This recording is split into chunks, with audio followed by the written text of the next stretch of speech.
जिसका हाथ पकड़ के बैठा हुआ था। लड़की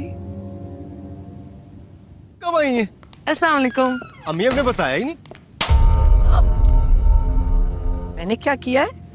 कौन थी वो लड़की? फिर तुम्हारी सास भी यही कहती कि बहू बहुत चालाक है। चालाक है आपकी बहू, अपने माँ बाप को भी यहीं अपने पास रखा हुआ है। अपना सुनाओ कि ट्रिप कैसा गुजरा?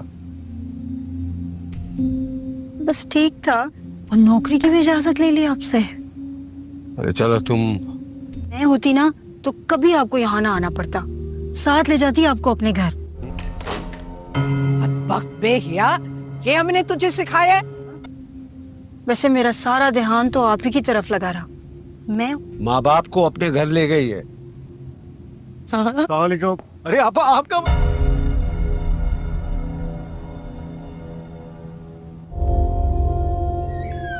मैंने क्या कहा है? पूछता है मैंने।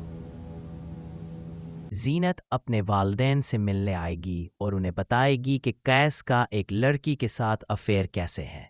गरीब कैस जैसे ही थक हार कर वापस आएगा, वो अपनी माँ के थप्पड़ मारने लगेगा और उसकी माँ उसे कहेगी, ये हमने तुम्हें नहीं सिखाया।